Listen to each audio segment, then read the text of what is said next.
Hello, beautiful people on the other side of this podcast. We hope you're having an amazing day.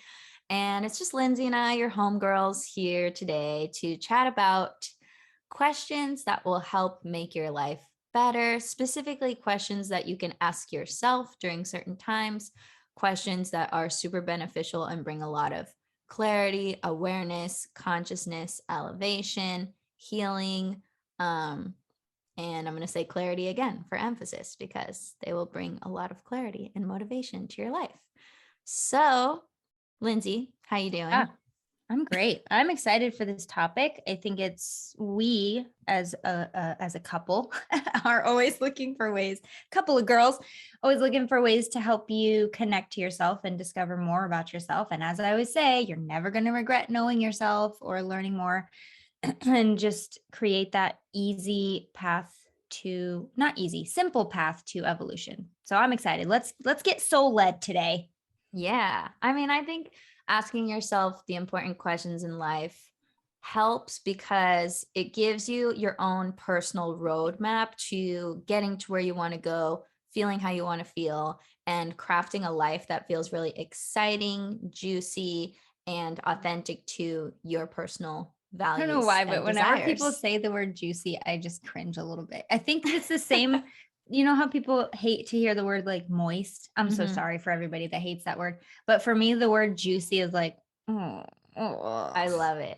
I don't know, Juicy, I don't know what juicy. it does to me. It's just like, it's cringe.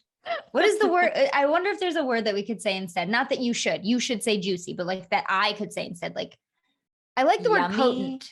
I like yummies. Yeah, I like potent. Potent's I think that's like a potent transformation. Kelsey would say a juicy transformation. Ugh, it like physically hurts. I don't know what that is. Oh man, that's funny. Anyway, let's go. Anyway, so I have so many questions on this list that I wrote when I was at the gym and they were all just flowing in hot.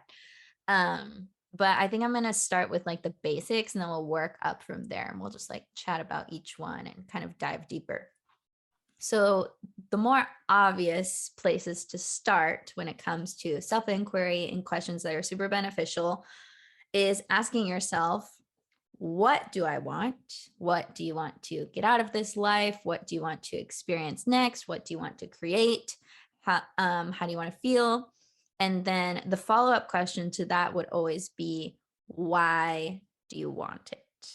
And this is important because when you know your why, you know your genuine, most deep desire. Because usually there's like a surface desire, like, ooh, I want the car. I want the husband. I want the dream house. I want that job. I want this. I want that. But when you ask yourself, why do I want it? AKA, how do I think I'll feel differently when I have this?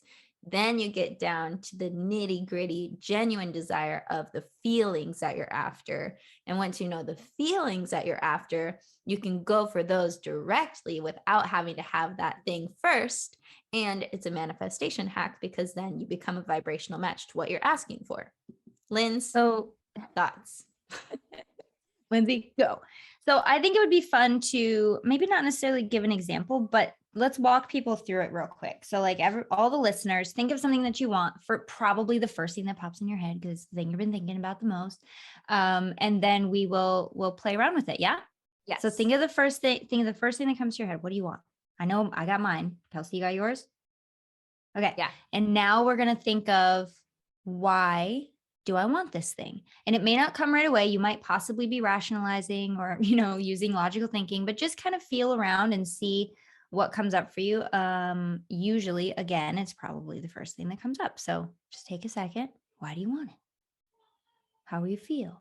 What will you have in terms of vibration or feeling or mood? What kind of energy are you attracting, right? And then what do we do now, Kels?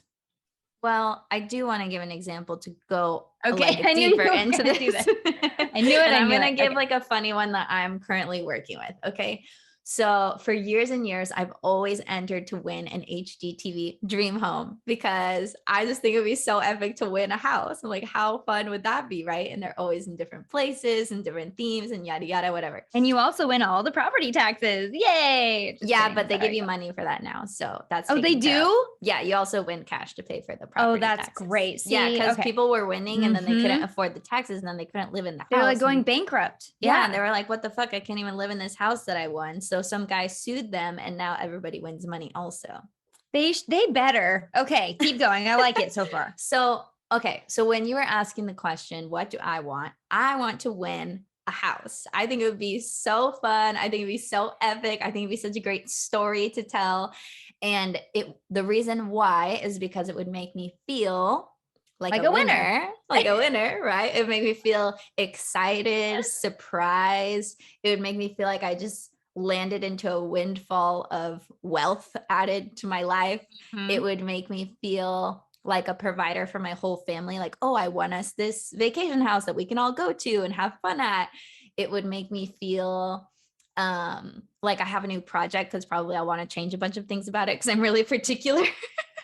So even when I go through the pictures, I'm like, oh, we'll move that, we'll change this, we'll repaint this, blah, blah, blah. So it gave me like a fun creative project. There's just so many feelings that I can access via even just dreaming about this, right?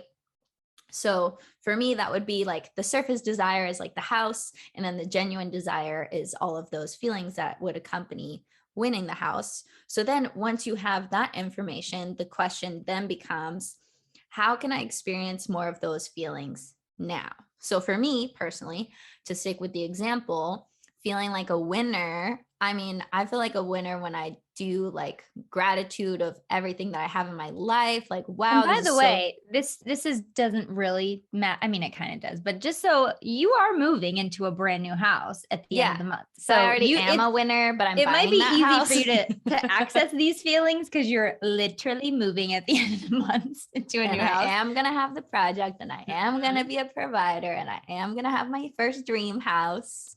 Even though top I of the didn't world, technically win it in a contest, I won the contest of life. So there you go.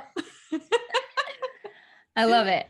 But yeah, so then you'll ask yourself, how can I start feeling more of these feelings now? And for me, like I can really cultivate feeling like a winner when I go through like all the luck and blessings that I've had in my life, or just thinking about like how few people become authors or things that I feel like are very rare. That makes me feel like a winner. So I can access that feeling doing that, or things that help me feel like I'm providing for my family would be like taking everyone out to dinner or, you know, doing something nice like that. That's like, these are not things I need the dream house for.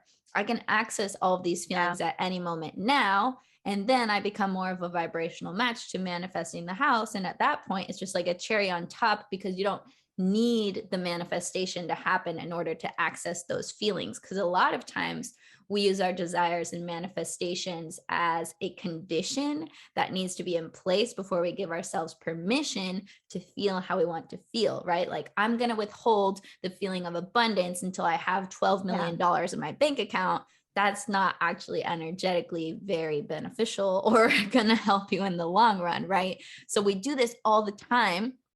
And I feel like it's as a form of motivation, right? Because if we withhold good feelings from ourselves until we achieve the thing, then we're going to work harder, we're going to work faster, we're going to do it better. But really, it just makes it harder because you're not working with aligned energy. You're just working from pure effort. Right. And I want to touch on this fun. on a different aspect of this subject, because I think a lot of people, when they hear how can you access these emotions now? How can you experience this now in some way, shape, or form in your life? I think what some people hear and fear is that, well, if I know that I have it now, the thing that I'm seeking, then that means the universe knows that I don't need that thing, or I'm sending the wrong message of like, I'm satisfied, don't bring me anything else. When in fact, that is not it's the opposite of what's happening. Is you are, as Kelsey said, becoming an energetic match. You are aligning with it because the universe, what is it? Like attracts like. The universe brings you what you're matched with. And if you are matched with, it's got to be hard, I can't feel this way until, or if that, then this, then that's what you're just going to get always. But if you can sit in that feeling, even for a moment of like, you know what, I am freaking abundant. I am so blessed. I am so grateful.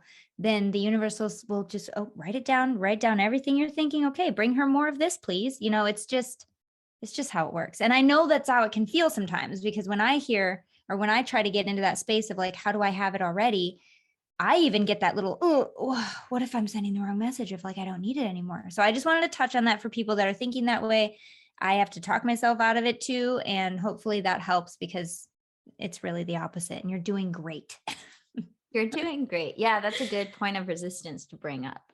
And to piggyback on this whole topic, another question to dive into besides how can I start feeling these ways now is, what's stopping me from feeling this way now? Is it a habit? Is it a thought? Is it a belief? Is it that you're withholding the feeling from yourself? Like, what is between you and this feeling? And don't say that you can't feel that way because you don't have the thing yet that you're trying to manifest. Yeah. That's just a cop out to answer the question. Like, if you're really going to be honest and with all self-inquiry to get the most benefit out of it, you have to be really, really honest, open, authentic, raw, real with yourself. If you were going to be honest, then maybe you have been withholding from yourself, or maybe you think whatever, like there's so many different possibilities it could be, but that's another, sometimes I think whatever it's another good question to add to that set of questions. Like, even if it is just, instead of just saying, well, I can't feel the thing until I have what I'm seeking, that sure, that's the symptom. But what is the actual cause? The cause is, well, because I think that if I do try to feel that, then the universe isn't going to bring me what I want. Like that could be your answer, or it could be something similar. Like maybe deep down, you were taught inadvertently that you just aren't worthy of it, or, gosh, whatever. Yeah. Or it could be anything. Going back to my example, I used to be like, oh, I never win anything. Like the only time I won anything in a contest was like a free Snapple. And then my mom threw away the lid, so I didn't even get to claim my free Snapple. Oh, dang, Kels. That's so I would sad. just like use that as evidence. Like, man, I never win things by chance. Like I might win things in like a competition or like something that involves skill, but like, I just want to win something out of like pure luck and like destiny. I just think that'd be a fun, frivolous feeling. And so I used to have those narratives of like, I'm not a winner. I never win. I only won a Snapple. I didn't even get to redeem it. And for a long time, I think that was holding me back on some levels, but we're just not there anymore. We've moved on. This is so interesting. Just, I don't want to spend all episode on this, but gosh, what a good conversation so far. But I think it's so interesting that something as seemingly insignificant, I want people to hear this, something as seemingly insignificant as a Snapple lid. I know. It can ruin your life. Can make just you kidding. Believe and make things true about you that aren't, right? It can make you believe, okay, well, I must not be a winner then, which can have such a giant ripple. That Snapple lid had no idea what it was doing when it came into your life, Kels, but it had such a profound impact. And whether it's a Snapple lid or a passing comment from someone, or just a seemingly insignificant experience that you might have, like, this is how we are created. This is what happens. So what a great way to illustrate, like, we really have to dig deep and examine those stories and those like teeny tiny little things that have like gigantic consequences when it comes to that. And thank goodness you were able to turn it around. But for some people are still living with things like that. The curse of the Snapple lid. Right? I'm glad though that my funny story can be of illumination to the people and help everyone out there with a good, clear-cut example of how this can show up in your life.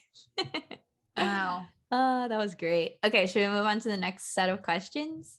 Yes. By the way, when you said you're not a winner, I thought of this time when I was in kindergarten and we had to guess how many M&Ms were in a jar, and I won. Whoa. First thing I ever won. And I'm pretty sure I haven't won anything since, but I don't care because I won a jar of M&Ms and I was the most accurate in my whole kindergarten class. Wow. I'm impressed. That's pretty good. Or were you just the most psychic and you were like, I already know the number? You know what? I think that's what it was. And maybe that's where we were counting all the M&Ms. Maybe that's where I got my sweet tooth. See, there's another There's another belief. I have a sweet tooth because of kindergarten. No, just kidding. That's Maybe. great. So here's the next question. Are you Yeah. ready? This has to do with, or this is going to help you to really craft your life in a very intentional way that's going to feel good to you specifically. So the question is, what are my top values? What do I value in life? What is important to me? And how can I dedicate more time to these and craft a life around them? Ooh, this one makes me feel things, Kels. I don't know. You should What do you dive in. mean? What do you mean? Explain. Well, when you okay, so everybody do this with me. Think of what was the question? What do I need more of in my life? Or what are my The values? question was, what are my top values? Mhm. What are my What's top most values? important to me? Everybody think about that. Immediately in my head, if I had this thing or these things, I think I would feel so much more at peace and aligned and clear and just, settled. And that is safety and security. And that makes perfect sense for me because I'm always like, got to do the next thing. I don't have time to focus on my small victories. I got to keep going. I got to keep pushing ahead because I need to get to this point to where I am safe and secure and nothing can get me. Right. So when I say it makes me feel things, it's just that, oh my gosh, how can I bring more safety and security into my life now? It's such a great question to ask because if I could start practicing some of that, what is stopping me from doing it right now? Interesting. Yeah, it's crazy how many crazy like workarounds in our mind or stories we create to make it like harder than it needs to be. And Yep. like in your example, like, oh, I can't feel safe until I do all this long, long, long list of things. When in reality, like there are ways that you could access and just drop into your safety like now. And it doesn't have to be that you feel safe 100% of the time. It doesn't have to be that Right. you're always in that place, but you would just have the tools to just drop into it when you can, and live in that space a little bit more without watching yourself do the pattern over and over of like, I got to do all this stuff first and then I will Yeah. allow it. But usually you don't even get to that point because when is it ever all done? It's never done. Never done. When it's done, you're dead. That's another Yes. thing we say all the time. So, Kelsey, you know how we have shutters in our living room? Like basically the whole bottom floor is just shutters everywhere. I was telling my husband, I was like, as much as I love opening these things, like when the sun's coming in and it's such beautiful light in the house, I get just as much, if not more, satisfaction from snapping them bitches shut at night so no one can look in my house or see me or anything like peering at me in the dark. Okay, I live in the city, so there's not really that big of it's like a rural city cul-de-sac thing.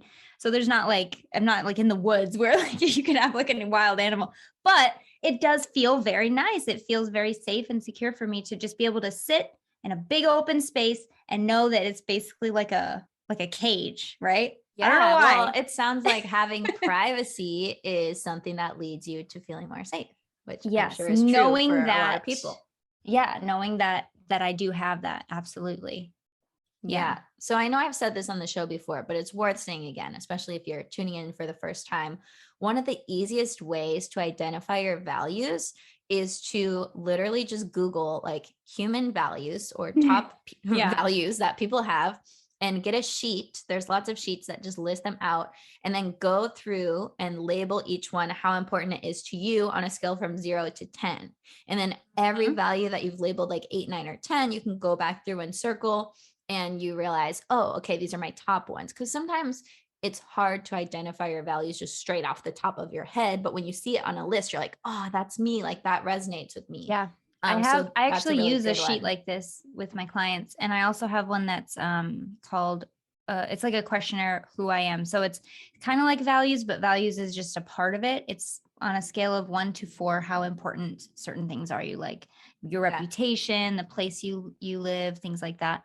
But it's very important. And it's something that I think some of us we've never asked ourselves, like, what are my values? What do I hold solid and strong within me?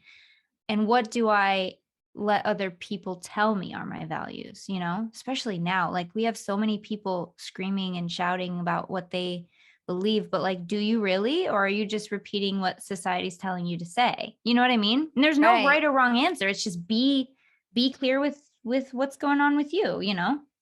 Yeah, I think it's super beneficial to become consciously aware of your Yes. values, because it's one thing to have them, but it's really hard to live in alignment with them fully unless you know what they are, Mhm. like consciously in the front of your mind, not just hiding somewhere in your subconscious. So, doing this exercise is super beneficial for that reason. And I usually like have people at my self-love retreats do this. Not probably every time, almost every time this comes up, because I'm like, hello, to create your dream life, just look at your values and then make time in your calendar, you know? So, Kelsey, this will be a nice kind of branch off of this topic, but what does it look like when you are operating from a point of knowing your values versus operating from not knowing your values? How does that look?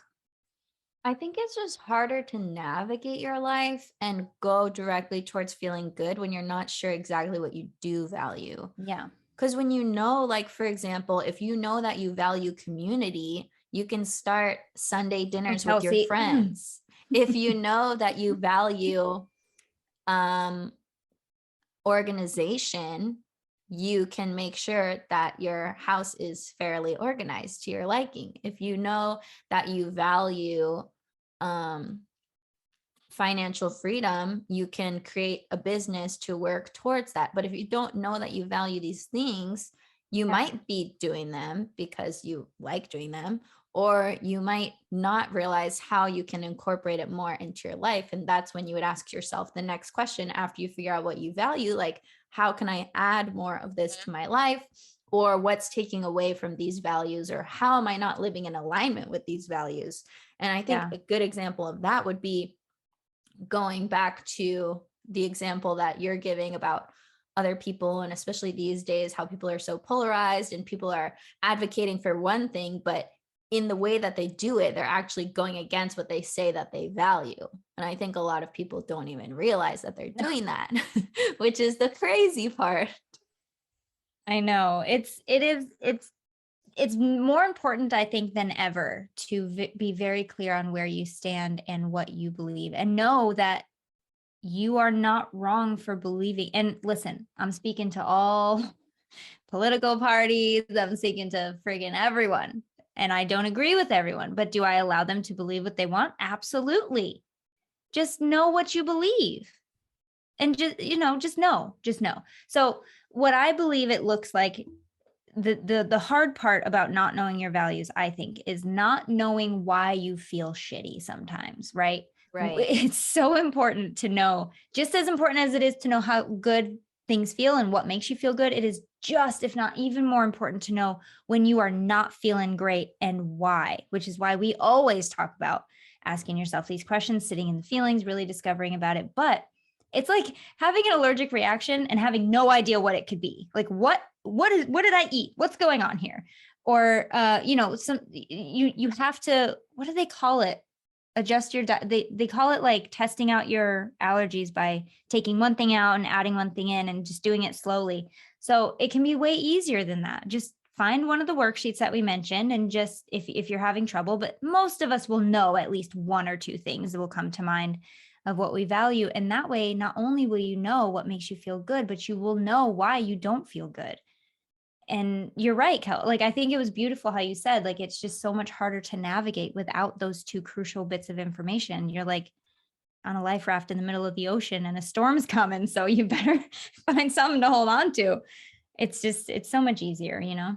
Yeah, it just makes it easier to really consciously create the life that you want, that really works and feels good for you Yeah. specifically. It's like a painter. Like, if they know what's beautiful to them, they can go and paint that instead of just Hmm. staring at the canvas and be like, so many possibilities. I don't know what to do. Overwhelmed, overwhelmed, overwhelmed, you know? Hmm. Yeah. And Anyway. also, what you were saying about not feeling well, I think is a really good segue into another question on my list, which is asking yourself, what do I need? Like, at the Yes. base level, what do I need in order to feel good? What do I need in order to have a good day? What do I need in order to feel loved? What do I need in order to feel safe? What do I need in order to be like happy at a basic level? So we all have our basic needs of food, water, connection, yada, yada. But beyond that, like people have specific needs that are specific to them and very particular to them. And I did a lot of needs work or needs discovering when I was in between relationships, because I realized I wasn't getting what I needed from a lot of my past relationships and I needed to stop that pattern. But the only way I could stop it was by knowing what I needed and then picking a partner based on the compatibility of like, can they give me what I need? Yeah. And do I want to give them what they need?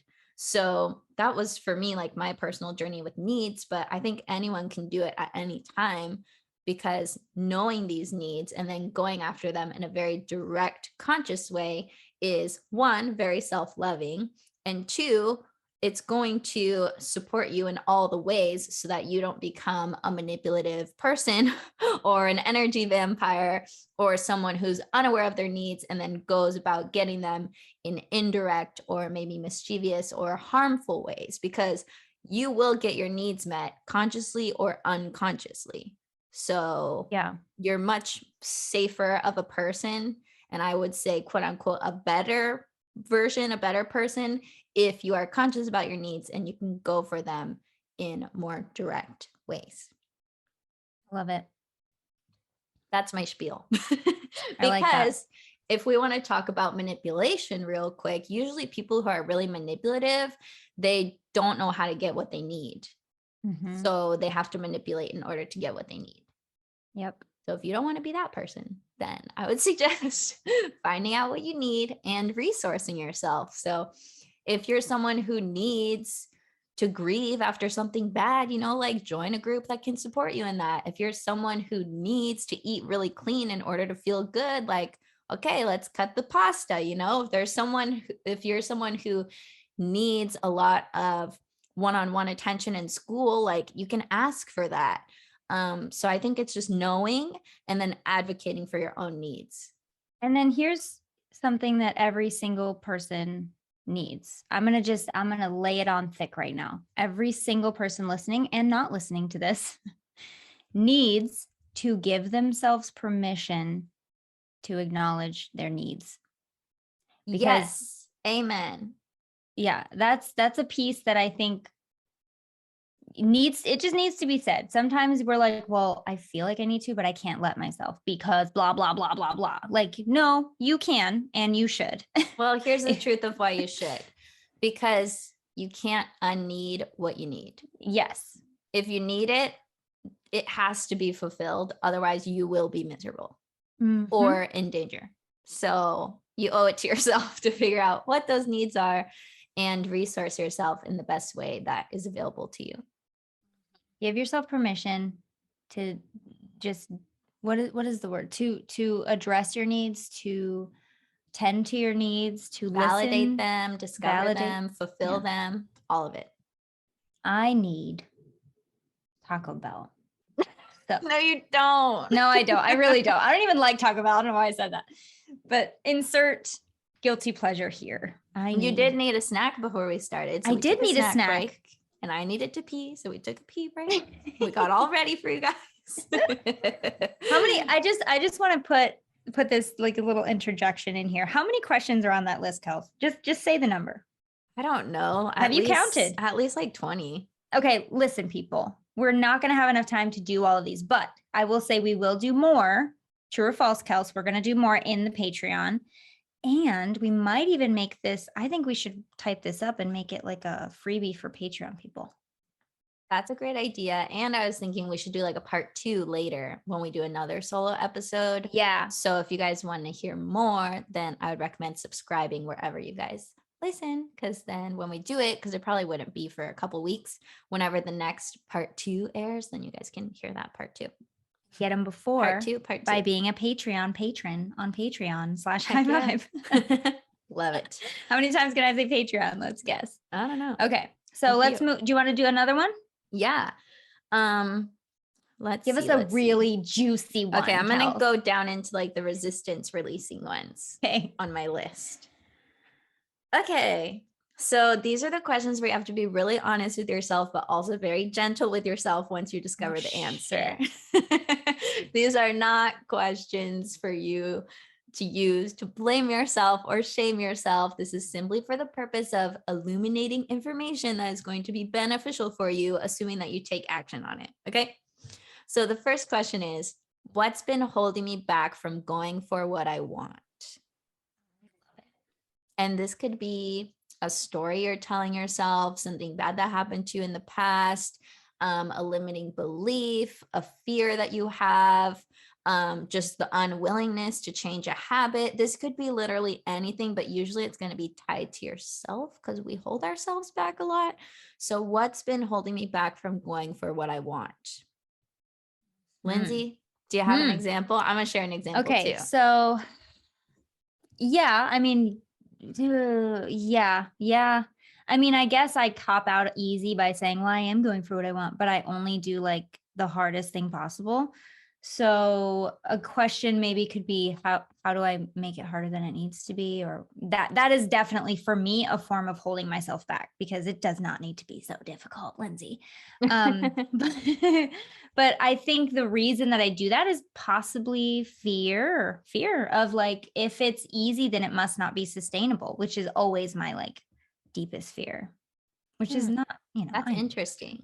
So if it was easy, isn't it just, then it wouldn't be sustainable. But wouldn't that make it like more sustainable if it was easy? Because then you could just keep doing it forever because it's so easy. Because what comes to mind are these like ideas of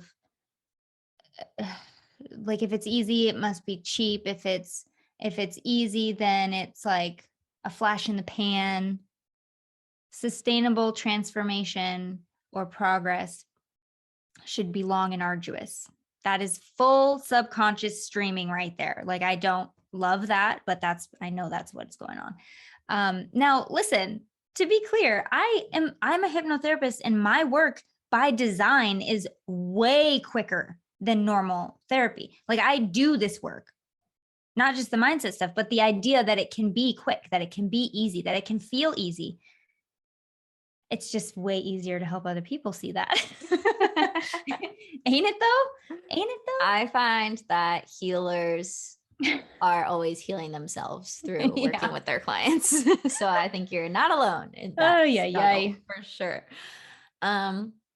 Okay, so I'm going to ask myself the question. What's been holding me back from going for what I want? I think sometimes I'm honestly, lazy is not the word, but I'm just not willing to do the thing that I know I need to do in that moment. Okay, so why? Well, I just figure I'll just do it later. But then because like specifically to be me is to pursue many avenues at one time. Like, y'all have to understand that I don't just like podcast full time. I write books, I coach clients, I host retreats, I do hair 2 days a week, which is like 20 clients a week that I'm also having conversations with, healing, beautifying. I'm buying this new house. I'm literally doing like a billion things at one time and going in not a lot of different directions, but my energy is split between multiple projects. So I think I just sometimes feel overwhelmed. So then I just try to be more selective, and certain days are just not conducive to certain things. And is it holding me back? Maybe sometimes in that moment, but also like I have to be choosy where to put my energy. So I don't necessarily feel that it's a bad thing, but I do know like sometimes I'll just be like, oh, I'm not going to do that today or this week or not even until 3 months from now, because I'm just trying to focus. And I think that is a way that I hold myself back from certain things. Maybe holding yourself back is by doing all these things at once. Yeah, that's probably one way to look at it. Chasing 2 rabbits, you know what I mean? I'm chasing like 6 rabbits. Yeah, you're chasing all the rabbits. But it feels like all the rabbits are running in like the same direction. So that makes it easier. Right. So yeah, I do not know all that running away from me in a circle. Yeah. Or like scattered. I do know that you everything that you are doing are different avenues to the same goal. Because if we tie this back into the values, some of my key values are like my biggest value is like altruism and helping people live their best life. So I do that via the retreats, via cutting people's hair, making them feel awesome about themselves. I'm obsessed with beauty. That's one of my highest values, which is why I'm a beautician, which is why I love to decorate my home, which is why I'm into feng shui. Like everything falls under the same umbrellas of like life optimization, feeling good, aesthetically pleasing things, and just making everything and everyone feel, look, and be better. you know? Yeah. So goes together. But yeah, I would say that sometimes I hold myself back because there's just a lot going on. So what questions? Okay, so listeners, how could you be holding yourself back from your goal? And then is there a follow-up? Like what can you do about it or stop it or Yeah. So the follow-up would be like, what am I willing to do differently now that I know this? And you might not be willing to do anything differently, and that's fine. That's okay. As long as you're choosing it consciously and realizing I'm consciously choosing to not make a change because I'm not willing to do that right now. And that's okay. But I think it's less detrimental when you choose it as opposed to when it's like hovering over you and you didn't choose that, because then it's not from a place of empowerment, right? So yeah, if you realize you're holding yourself back, then you can ask yourself, what am I willing to change or what am I unwilling to change to stop holding myself back or correct the behavior or, accelerate your path? What are you willing to do? What am I willing to do? Yeah, girl, or not willing. We got to follow through with the question. Yeah, good question. I'm not sure. I think I need to journal on this or meditate on it. Because look, me and Kelsey both will say, if you don't feel like doing something, it's because you shouldn't do it in that moment. Like if you wanted to do it, you would do it. But why don't we want to do it? What is that reason? If we know we, huge quotes here, should do it, why are we not doing it? Why are we procrastinating? Why are we holding ourselves back? Why are we not doing the thing right this very second? It could be because maybe your body needs rest. Your mind needs rest. You need a little more self-care, self-love. There's always an answer. I'm never going to say, just grind and do it anyway, unless it's say to myself, because girl, learn a lot by asking why. You definitely can. So yeah, journal on it and see what comes up. But I don't think anybody listening to this and that is in the same boat as Kelsey should just say, well, I don't really have a reason, so I'm going to just power through it. There's a reason, okay? Like, don't just jump to do the thing that you don't want to do. Figure out why. This is the work that people talk about. This is what we talk about every week. This is the work, is learning more about yourself and knowing that if I sit down and really dissect this situation and understand myself a little more in this moment, then next time this comes up, it won't be so hard and I'll be able to do it easier and faster and I'll feel better about it. Word. Amen. Hey there. We hope you're enjoying this episode so far, but if you want to listen to the whole thing, we're going to invite you over to our podcast. Either search for High Vibing It on iTunes, Spotify, wherever you guys listen to podcasts, or even better, if you want to watch the extended video version of this episode that's even longer than the actual podcast itself, head over to our Patreon at patreon.com/highvibe. Lindsay, tell them what's awesome about the Patreon. Patreon is where we have all of our extended episodes. As Kelsey said, we have it on video, so you can actually see the things that we're talking about. Sometimes we have visual aids, and it's nice to know what we're talking about. We also have hangouts that we do sometimes that are exclusive to Patreon people. And you can get started with all of this and bonus content and everything that we have only for the Patreon people for as little as $3. I think it's $3.33 a month. And that's it. And you guys can get all the benefits and all access to everything that we put in there. Really cool. It's really cool, really fun, super easy to join. And you guys don't even have to do that to finish this episode. If you're like, screw it, I don't want to pay any money, I just want to hear the rest of this episode, go to our podcast, High Vibing It, search for it wherever you listen. It's totally free. Either way, enjoy the rest of the show wherever you choose to enjoy it. And we will see you guys next week because we do a new one every week. Adios. Bye.